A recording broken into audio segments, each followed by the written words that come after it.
Beloved one, heaven sees what the eyes cannot. The angels have drawn near, not just to reveal what is beautiful in your soulmate, but also what is buried. A secret fear, unspoken, unhealed, hidden deep beneath their longing for love. And today, the angels whisper this truth. Your soulmate carries a fear, not of you, but of losing you. They fear being too much or not enough. They fear repeating the past. They fear that their wounds might stain what God meant to be sacred, that their brokenness might interfere with your blessing. They fear that if you saw all of them, their insecurities, doubts, and shadows, you might walk away. Music swells slightly, tender and vulnerable. But listen closely. This fear is not a sign of weakness. It's a sign they care deeply. They've waited, hoped, and prayed for a love that feels safe, a love that won't abandon them in their process of becoming. The fear comes from scars they tried to heal in silence, from promises broken, from love that once knocked on the door and then disappeared. And now, they stand on the edge of something holy. You, a love that feels like prophecy fulfilled, but their heart trembles, asking, am I truly worthy of something this divine? Voice steadies, firm in faith. And the angels say this, your relationship will not break if love is rooted in truth, because a perfect love casts out fear. 1 John 4:18. Because healing happens in covenant, not in hiding. Because when God authors your union, He also anoints you to handle one another's broken pieces with grace, not judgment. Do not run from their fear. Meet it with an understanding. Cover it with one intercession. Answer it with the same mercy God shows you every morning. Lamentations 3:22-23. The angels say, this fear is not meant to break you.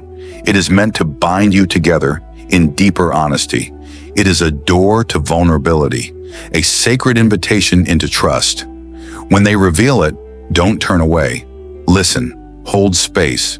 Remind them that God doesn't just send perfect partners. He sends purpose partners. Ones who will walk through fear together.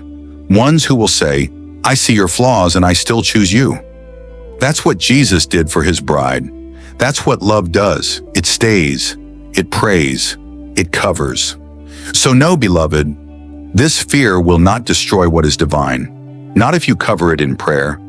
Not if you choose love over pride. Not if you lean on God instead of leaning on fear. Your soulmate's fear is real, but so is the healing. So is the redemption. So is the love that God is pouring out from heaven over both of you. And as the angels watch over this union, they declare, what God has joined together, let no fear separate. Mark 10:9. Be strong, be gentle, be present, because love like this is not easily broken. Do not fear their fear. Carry it with grace, for where their voice trembles, your prayers can speak louder. Because intercession is the highest form of intimacy. Before you hold their hand, you must learn to hold their heart before the throne of God. Lay their name on the altar. Fast for their healing. Stand in the gap until the chains fall off. Because many are called to romance, but few are anointed to restore. And you, beloved, you are being chosen as a restorer. A repairer of the breach, Isaiah 58:12. A divine responder to their unspoken prayers. Their fear of losing you? It's real. But heaven says love will fight for them. Love will wait for them. Love will walk with them until they rise. Your patience will heal wounds you didn't cause. Your consistency will silence voices from their past. Your prayers will become the bridge between their fear and their freedom. This is covenant. This is divine union, not built on fleeting feelings, but on faith. And the angels declare over your relationship, this shall not break. This shall be built on the rock. This shall be preserved in fire and crowned in glory. Because the fear that once threatened to divide will become the very thing that unites you in purpose. And when your soulmate looks at you, they will know, I was never too broken to be loved. They'll see Jesus in your eyes. They'll feel safe for the first time. And that fear, it will bow to the love of God flowing through you. So today, say yes. Yes to the calling. Yes to the cost. Yes to the kind of love that refuses to give up. Yes to covering what's sacred. For when love is led by the Spirit, no fear has the power to destroy it. The angels are watching, the heavens are preparing, and your obedience will open the door to a love that heals, restores, and glorifies God. Beloved, you are not just waiting for a love story. You are standing at the threshold of divine destiny. And destiny doesn't require perfection.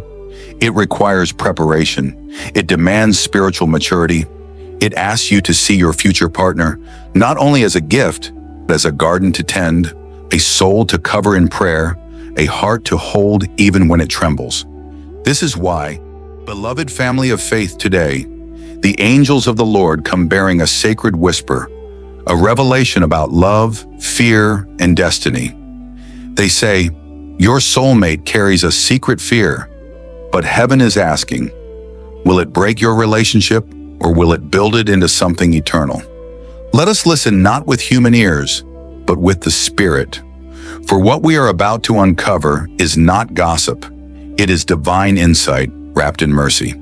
2 Timothy 1:7 says, for God has not given us a spirit of fear, but of power and of love and of a sound mind. Yet even the strongest among us may still wrestle with hidden fears. And yes, even your God-ordained soulmate may carry a secret they've never spoken, a wound they never wanted you to see. You see, the one heaven has chosen for you. They may fear not being enough. They may fear being left behind again. They may fear that the love they've waited for, you might change your mind once you truly see all of them. They may carry the shame of past mistakes, the regret of delays, the burden of unworthiness. But hear me, child of God.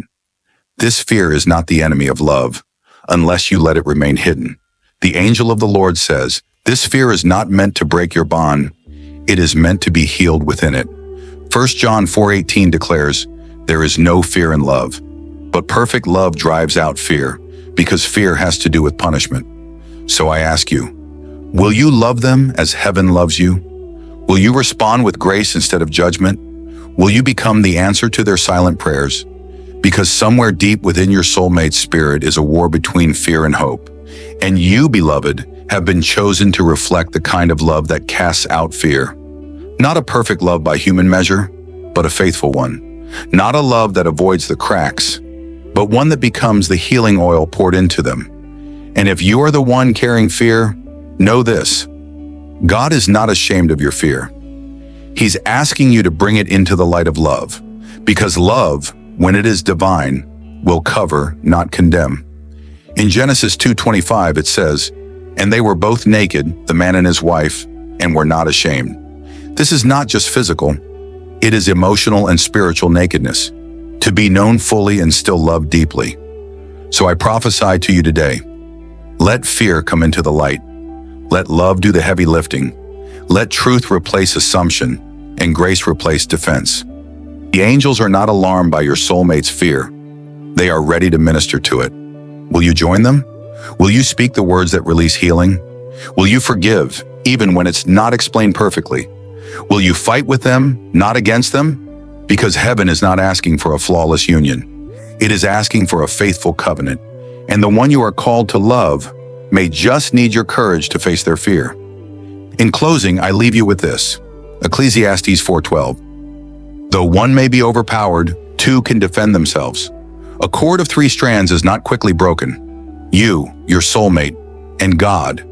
That is the kind of love that fear cannot break, because heaven holds it together. And so, beloved, the Spirit whispers again, fear only has power in silence. But when it is brought before the altar of honesty, it begins to lose its grip. You see, your soulmate's fear is not the end of the story. It's just the place where grace wants to begin. James 5:16 urges us, confess your faults one to another and pray for one another, that ye may be healed. This is not about blaming or shaming. It's about healing together. The angels say, don't walk away because of their fear. Walk closer and become the voice of love they didn't know they could trust. Because love is not proven by passion alone. It is proven in the pause, in the moments when fear tries to speak louder than faith. It is proven when you choose to stay, to listen, to believe in who they are beneath the trauma, beneath the hesitation, beneath the mask? And if you're the one holding fear in your chest, hiding your heart like a fragile vase, the angels say, come out of hiding. They will not break what heaven has already begun to restore. Psalm 34:4 says, I sought the Lord and he answered me. He delivered me from all my fears. Not some, all. So if you fear being seen, if you fear not being enough, if you fear they'll change their mind once they know your story, hear this prophetic truth. They were chosen by God not just to love your beauty, but to stand beside your battle. And you, child of destiny, were never meant to carry your fears alone. That's why love came. That's why heaven connected your souls. That's why your story is unfolding in divine timing. Not despite your fears, but through them. You are being taught a deeper love, not based on perfection, but on covenant. A love that sees your shadows and still calls you home. A love that knows what hurt you and still says, I choose you. Romans 15:1 reminds us, will you walk